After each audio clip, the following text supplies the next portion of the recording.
Gloria a Dios, alabado sea el Señor. Bueno, mis amados hermanos, iglesia, los saludo con el amor que me inspira el Espíritu Santo para con todos aquellos que amamos al Señor. Amén. Gloria a Dios. También para aquellos que no me conocen y de pronto escuchan este mensaje. Mi nombre es el Pastor Elías, la Iglesia Fundamental Bautista. Jesús es contigo, Cartago Valle. Gloria a Dios. Alabado sea el Señor. Vamos a orar pues, hermanos, para darle la gloria y la honra a Dios, para estar en la presencia de nuestro Señor Jesucristo. En esta noche, maravilloso Dios, bondadoso Señor, milagroso Señor, venimos delante de ti en oración y ruego y con acción de gracia, para que tu paz que sobrepasa todo entendimiento, guarde nuestros corazones en Cristo Jesús, Señor nuestro. Sabiendo, Señor, que estamos pasando por los últimos tiempos, Señor, tiempos peligrosos, tiempos de donde debemos de tener mucha sabiduría y entendimiento y estar preparándonos, Señor, para tu venida, Padre Celestial. Debemos de estar listos como si fueras a venir hoy, Señor. No sabemos ni el día ni la hora, Señor. Solo sabemos que pronto puedes venir de un momento a otro, Señor. Y queremos que sepas que estamos preparados para ti. Y queremos, Señor, en esta noche que muchos sepan y entiendan cómo es que debemos de prepararnos para poder estar contigo por toda la eternidad, Señor. Te damos gracias, Padre Celestial. Bendice a todos los que ya te conocen y bendice a aquellos, Señor, que todavía no te han conocido, Señor. Bendícenos a nosotros, Señor, para llegar a ellos con este mensaje de salvación. Te alabamos y te bendecimos, oh Dios, y en el nombre de Cristo oramos. Amén y amén. Gloria a Dios. Bueno, mis amados hermanos, iglesia, y aquellos que todavía no pertenecen a la iglesia de Cristo, voy a hablar de los últimos días. Este es el título que le he puesto a este mensaje, los últimos días. Así es pues que debemos de entender y comprender. La Biblia cuenta muchas cosas sobre los últimos días. Es muy importante que entendamos este tema y también para prepararnos para los eventos que vienen y que van aconteciendo. Porque la Biblia dice que hay un periodo que se llama los últimos días y que tenemos que observar los tiempos para saber en qué época estamos. La Biblia dice que Dios tiene buenas obras para nosotros y estas están para los últimos días también. Últimamente he pensado mucho en el libro de Esther, cuando su primo Mardoqueo le dice a ella, y quién sabe si para esta hora ha llegado el reino. Esther 4:14. Dios quiere usarnos para su gloria, mis amados hermanos. De todas formas, como cristianos, tenemos la responsabilidad de buscar a Dios y hacer las obras que Dios ha reservado para nosotros. Damos gracias a Dios porque aquí en esta iglesia tenemos buena enseñanza sobre los últimos días. Yo solamente quiero compartir hoy algunos pensamientos sobre ello. Oh, gloria a Dios, hermano. La época profética de las 7 iglesias del Apocalipsis, capítulo 2 y capítulo 3, el término los últimos días, es un periodo que empezó cuando el Espíritu Santo fue derramado en el día de Pentecostés para cumplir con la profecía de Joel 2, 28, 29. Recuerda que esta profecía ya se cumplió. Dice Joel capítulo 2, 28, 29. Y después de esto derramaré mi espíritu sobre toda carne y profetizarán vuestros hijos y vuestras hijas. Vuestros ancianos soñarán sueños y vuestros jóvenes verán visiones. Y también sobre los siervos y sobre las siervas derramaré mi espíritu en aquellos días. Alabado sea el Señor. Ya podemos saber pues de que estos días ya acontecieron. Gloria a Dios. ¿Y cuándo empezó la primera iglesia? fue que se cumplió esta profecía, después de la resurrección de Jesucristo. Entonces, estamos en los últimos tiempos ya. Sin embargo, dentro de este periodo en general, hay diferentes periodos o etapas, los podemos decir así. Algunos dicen que las 7 iglesias mencionadas en Apocalipsis 2, capítulo 2 y capítulo 3, aparte de ser iglesias reales, también representan 7 épocas en el periodo de la iglesia. En otras palabras, hay 2 conceptos aquí. El primer concepto es lo literal. Jesús tenía un mensaje individual para cada una de las 7 iglesias y en un orden especial. Estos eran 7 iglesias reales en Asia. El otro concepto de las 7 iglesias es el concepto profético. Cada una de estas iglesias representaba una época que iba a producirse en la historia.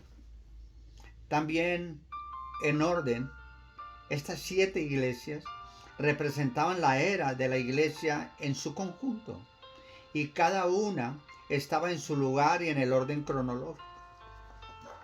Según este concepto profético, una de las mejores épocas de la iglesia, cuando la iglesia en general estaba más fiel a Dios, corresponde a la iglesia número 6, la penúltima, la de Filadelfia.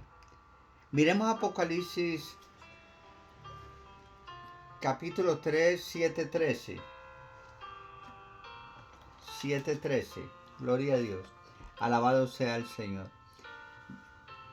Dice, y escribe al ángel de la iglesia en Filadelfia. Esto dice el santo, el verdadero, el que tiene la llave de David, de David, el que abre y ninguno cierra, y cierra y ninguno abre. Yo conozco tus obras. He aquí, he puesto delante de ti una puerta abierta, la cual nadie puede cerrar, porque aunque tienes poca fuerza, has guardado mi palabra y no has negado mi nombre. Versículo 9. He aquí yo entrego de la sinagoga de Satanás a los que se dicen ser judíos y no lo son, sino que mienten.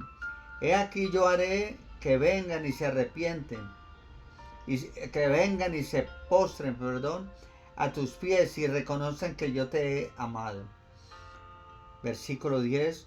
Por cuanto has guardado la palabra de mi paciencia, yo también te guardaré de la hora de la prueba, que ha de venir sobre el mundo entero, para probar a los que moran sobre la tierra. He aquí yo vengo pronto. Retén lo que tienes, para que ninguno tome tu corona. Al que venciere yo le haré columna en el templo de mi Dios, y nunca más saldrá de allí.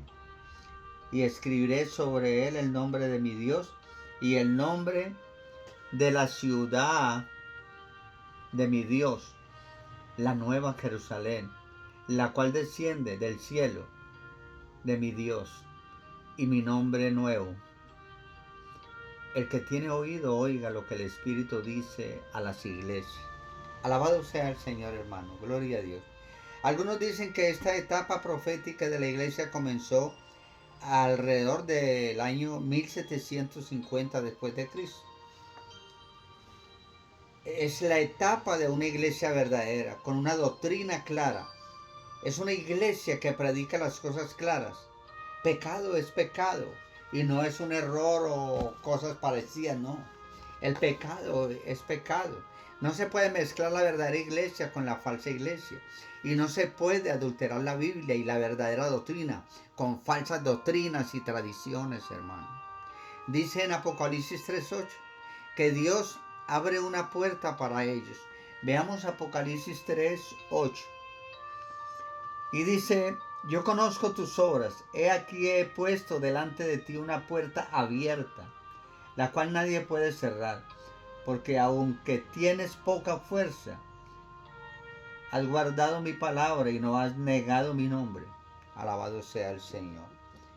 Gloria a Dios, hermano. En aquella época la iglesia verdadera envió muchos misioneros por todo el mundo. Una puerta fue abierta para los misioneros y plantaban iglesias por todo el mundo. Es maravilloso, hermano. En el periodo de unos 200 años, más o menos, muchos países fueron tocados por el Evangelio.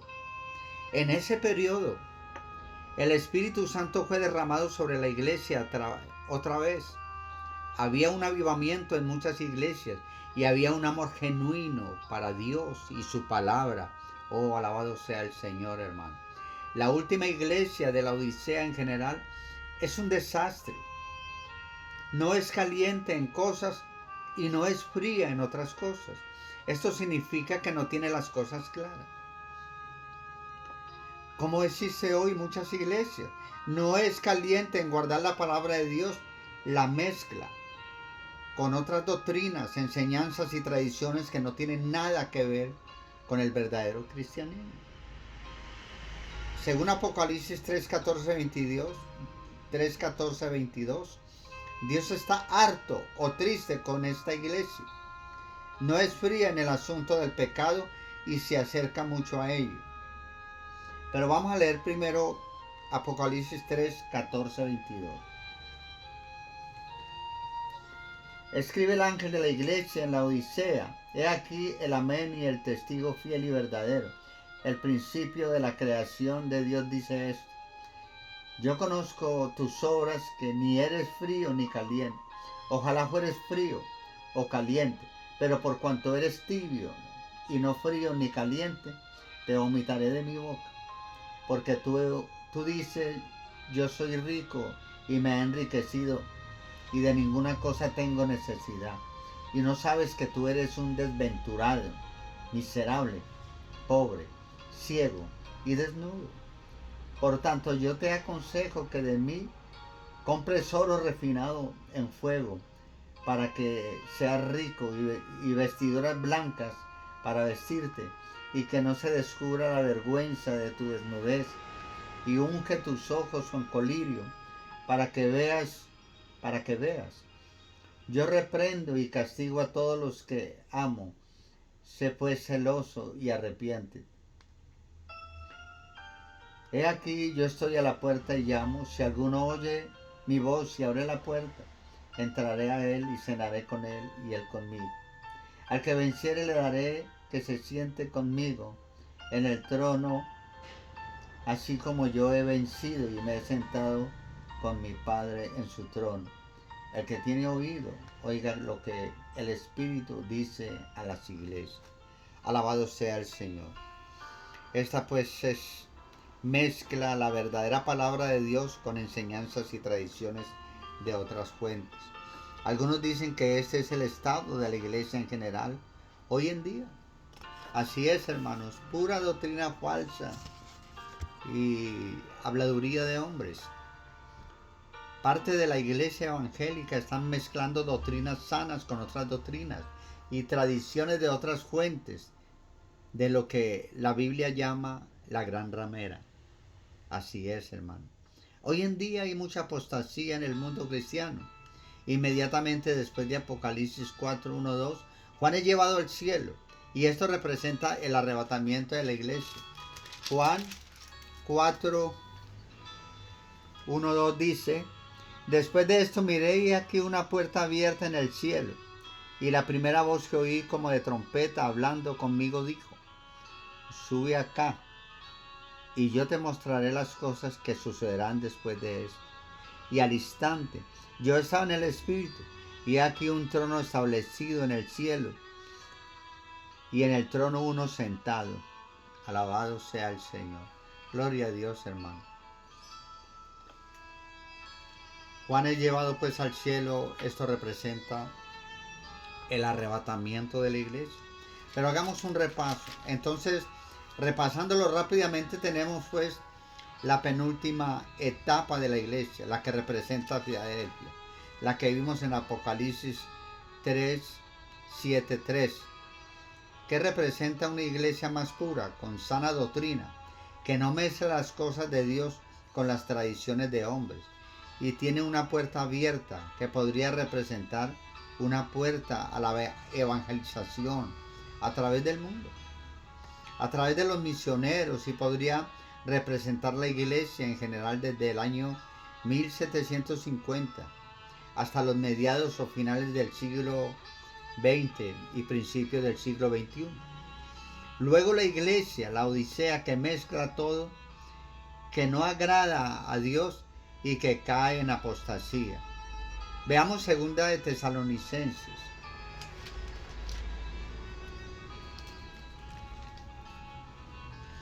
Segunda de Tesalonicenses 2:2. Amén. Gloria a Dios. Que no os dejéis mover fácilmente de vuestro modo de pensar, ni os conturbéis, ni por espíritu, ni por palabra, ni por carta, como si fuera nuestra, en el sentido de que el día del Señor está cerca. Así es, hermano. El día del Señor está cerca.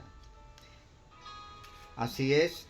Inmediatamente después del arrebatamiento de Juan en Apocalipsis 4:1-2, que representa el arrebatamiento de la iglesia. Pero vamos por partes. Quiero presentar todo esto en la forma más sencilla posible, hermano. Entonces, eventos profetizados para los últimos días en el periodo de la iglesia, antes del rapto. Esto es lo que acontece ahora. Lo que está aconteciendo ahora, hermano, son los eventos que tienen que suceder antes del arrebatamiento de la iglesia. Recuerde que nosotros no vamos a ser librados de todas estas tribulaciones y cosas que están pasando en estos últimos eventos. Hemos visto pues que las 7 iglesias en Apocalipsis en conjunto representan la época de la historia de la iglesia en general. Hemos visto que inmediatamente después Dios arrebata a Juan, que representa el arrebatamiento de la iglesia. Con esto termina la época de la iglesia. Cuando la iglesia sea arrebatada, termina la época de la iglesia. La iglesia ya no estará más acá en la tierra. Pero como ya lo sabemos, hay más. Quiero que prestemos mucha atención a esto para tenerlo claro, hermano. Lo que voy a decir es lo que creían los primeros cristianos y los padres de la iglesia, antes de las falsas doctrinas de Orígenes y Agustín, historiadores, y de las tradiciones de Roma, que estaban basadas en miticismo. Primero, para simplificarlo, hoy la puerta abierta de la iglesia de Filadelfia para el evangelismo por todo el mundo, a través de las iglesias locales y obras misioneras, que esto es lo que hace nuestra iglesia, como vimos en Apocalipsis 3:8. La palabra dice que nadie puede cerrar esta puerta, y ya ha comenzado y sigue abierta. Dios es una puerta que abre una puerta y solo Él la puede cerrar. Luego la apostasía de la iglesia, la Odisea, Apocalipsis 3, 15, 19. Veamos Apocalipsis 3, 15, 19, ¿qué dice?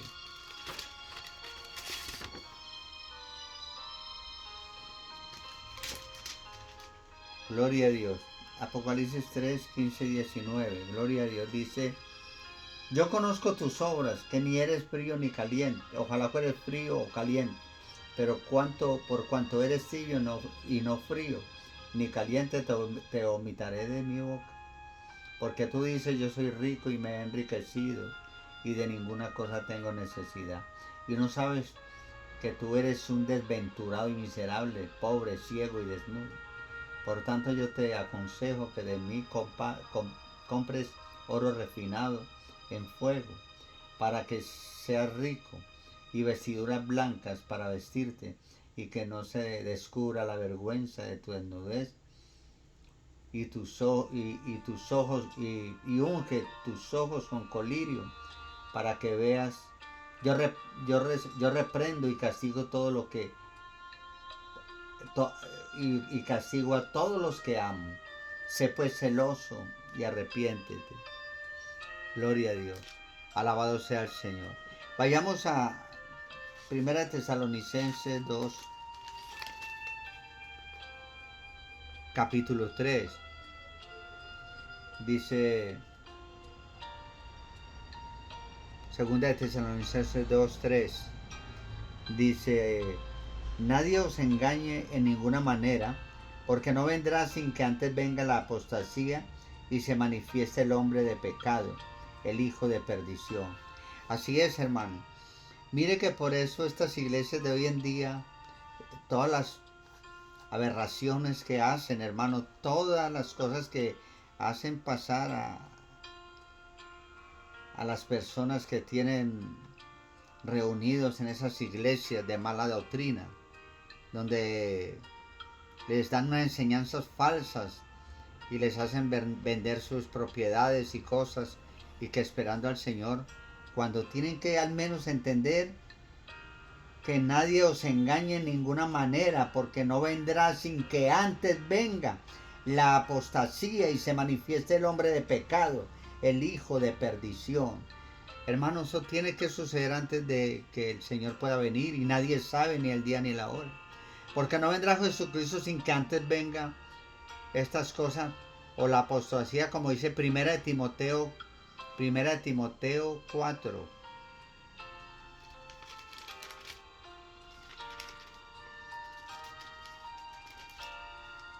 Primera de Timoteo 4, del 1:5. Vamos a mirar este verso, hermano, este contexto, para que entendamos mejor lo que viene para este tiempo, hermano. Dice, pero el Espíritu dice claramente que en los postreros tiempos, en este tiempo, algunos apostatarán de la fe, escuchando a espíritus engañadores y a doctrinas de demonios, por la hipocresía de mentirosos, que teniendo cauterizada la conciencia, prohibirán casarse y mandarán abstenerse de alimentos que Dios creó, para que con acción de gracias participan en ellos en ellos los creyentes y los que han conocido la verdad. Porque todo lo que Dios creó es bueno, y nada es de desecharse, y si se toma con acción de gracias, porque por la palabra de Dios y por la oración es santificado. Gloria a Dios. Alabado sea el Señor. Entonces creemos pues que estamos en esta época, porque muchos ya están apostatando. Hay mucha falsa enseñanza y muchos falsos maestros, falsos profetas y falsos apóstoles, como ustedes han estado viendo constantemente en estos tiempos postreros. Pero quiero que sepan, hermanos, que tenemos que prepararnos adecuadamente, y lo importante es conocer verdaderamente el evangelio de salvación. Dice la Biblia, porque la Biblia presenta el verdadero evangelio de la salvación como una cuestión jurídica. Mira, hermanos, escudriñemos bien este concepto de la palabra de Dios y entendamos bien claro esto que nos enseña Dios a través del verdadero evangelio de salvación. Lo que Jesucristo vino predicando y diciendo: el reino de los cielos se ha acercado, arrepentíos y creed en el evangelio. Marcos 1:15, gloria a Dios. Y veamos esto, como vemos en el libro de Romanos, como una cuestión jurídica. Y decimos esto ¿por qué? Porque el evangelio tiene los mismos elementos básicos que hay en una sala de justicia. Vuelvo y repito esto, hermano. El evangelio tiene los mismos elementos básicos que hay en una sala de justicia. Les voy a dar un ejemplo, mis amados hermanos. Por ejemplo, en una sala de justicia hay un juez. En el evangelio Dios es el juez. En una sala de justicia hay un delincuente. En el evangelio el pecador es el delincuente. En una sala de justicia está la ley. En el evangelio los mandamientos de Dios son la ley. En una sala de justicia se canaliza la infracción de la ley. En el evangelio los pecados son la infracción de la ley. En una sala de justicia hay un veredicto. En el evangelio el único veredicto sobre el hombre es culpable. Oh, alabado sea el Señor, hermano. Tengamos muy presente eso. En una sala de justicia se imparte justicia. En el evangelio se revela la justicia de Dios. Romanos 1:17. En una sala de justicia se desarrolla un juicio. En el evangelio lo que espera al hombre es el juicio de Dios. En una sala de justicia hay una condena. En el Evangelio lo que merece el hombre es la condena eterna. En una sala de justicia hay testigos. En el Evangelio las personas que hemos ofendido son los testigos. En una sala de justicia hay un fiscal. En el Evangelio el predicador es el fiscal, hermano. En una sala de justicia hay un abogado. En el Evangelio el Señor Jesús es el abogado. Alabado sea el Señor. Por eso podemos ver, hermanos, que queda demostrado así, bíblicamente hablando, que el Evangelio es una cuestión jurídica. Y así debe ser predicado, hermano, a los hombres, para poder que sean salvos, para poder que se salven. Porque este es el verdadero Evangelio, hermano.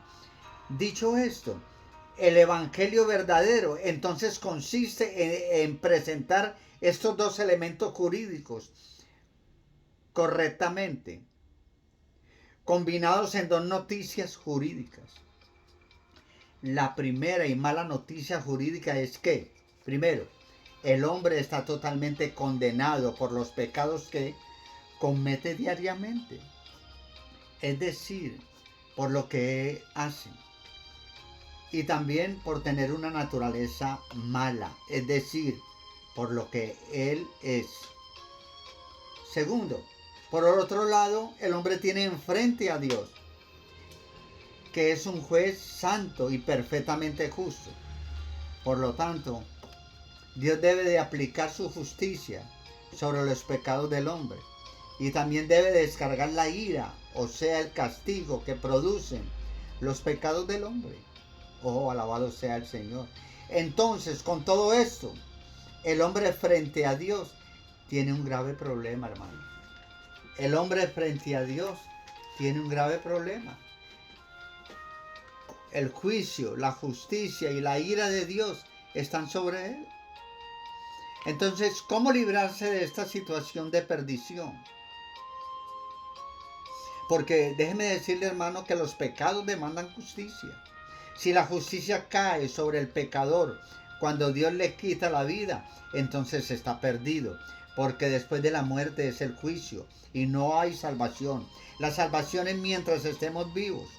Pero si la justicia cae sobre otro, hay esperanza de salvación mientras el pecador no muere. La segunda y buena noticia jurídica es precisamente que la justicia cayó sobre otro. En la cruz, el Padre descargó la ira eterna sobre su Hijo para satisfacer su justicia eterna. Justicia e ira que uno mismo merece recibir en la condenación eterna. Segundo, entonces, cuando el Padre castiga y mata a su Hijo en lugar del pecador, de esta manera se cancela la justicia divina contra el hombre. Se retira la ira de Dios sobre el hombre. Oh, alabado sea el Señor, hermano. Gloria a Dios. La resurrección de su Hijo. Tercero, la resurrección de su Hijo es la evidencia de que Jesús nunca pecó. Y Dios aceptó este sacrificio perfecto a favor del hombre pecador. Así es, hermano. En conclusión, ¿qué podemos concluir de estas dos noticias? Dios manda a todo hombre dos condiciones, como vemos en Marcos 1:15. El reino de los cielos se ha acercado, arrepentíos y cree en el Evangelio. Es la de predicación de nuestro Señor Jesucristo, no la de ningún hombre. Aquí está hablando Jesucristo, el verdadero Evangelio. El apóstol Pablo habló de ese mismo Evangelio y Juan el Bautista también trajo ese mismo Evangelio. Usted, hermano, debe de reconocer ante Dios sus pecados. Esta es la primera condición. Usted debe reconocer ante Dios sus pecados pasados y debe confesarle a Dios y debe abandonar sus pecados presentes. Esta es la primera condición. Estas son las dos partes del arrepentimiento. Esto es lo que se llama arrepentimiento, que es la primera condición. Ahora, segunda condición, usted debe reconocer ante Dios que la justicia divina que usted merece recibir por causa de sus injusticias le cayó un día al Señor Jesús en la cruz. Y ahora usted debe, hermano, de apropiarse de esa justicia por medio de la fe. Sin fe es imposible agradar a Dios. Por medio de la fe usted debe de apropiarse de esta justicia por medio de la fe. Estas son las dos partes de la segunda condición. Cuando usted, hermano, verdaderamente se arrepiente de sus pecados, primera condición, y pone su fe en la justicia caída en la cruz, segunda condición, entonces Dios lo declara totalmente perdonado y totalmente reconciliado con Dios. Oh, alabado sea el Señor, hermano. Esto es lo que necesitamos saber para tener un verdadero evangelio. Por lo tanto, ahora sí el hombre puede entrar en la gloria de Dios. Alabado sea el Señor. Es la única manera, hermano, del hombre entrar en la gloria de Dios, por medio de este verdadero evangelio. Hermano, no hay otro evangelio. Es este el único evangelio legítimo, positivo, poderoso, hermano. Es el evangelio que Jesús vino predicando. El reino de los cielos se ha acercado, arrepentido, y cree en el evangelio. Esto es lo que tenemos que hacer para estar preparados para la venida de nuestro Señor Jesucristo, hermano. Alabado sea el Señor. Gloria a Dios. Espero que hayan podido discernir, hermano, este mensaje maravilloso que Dios nos da en estos últimos días, hermano. Alabado sea el Señor. Gloria a Dios. Vamos a orar, hermanos, para darle la gloria y la honra a Dios. Así, hermano, que arrepiéntete de tus pecados, hermano, y por fe apropiate de la propiciación de nuestro Señor Jesucristo. Recuerda que la resurrección permitió que Dios estuviera satisfecho por el sacrificio de nuestro Señor Jesucristo en la cruz del Calvario. Alabado sea el Señor. Oremos, hermanos. Gloria a Dios. Señor, te damos gracias, maravilloso Rey, porque conocemos el verdadero evangelio, Señor. Y esto es lo que vamos a seguir predicando en este tiempo para esperar tu venida, Señor. Porque esto es lo que es bíblico, Señor.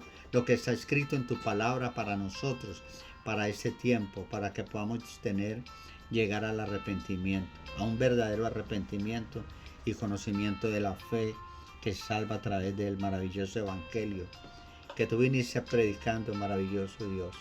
Te damos gracias, Señor. Síguenos bendiciendo, Dios, para poder discernir siempre tu verdadera palabra, Señor. En el nombre de Cristo oramos. Amén y amén. La paz del Señor esté con todos vosotros, hermanos. Gloria a Dios.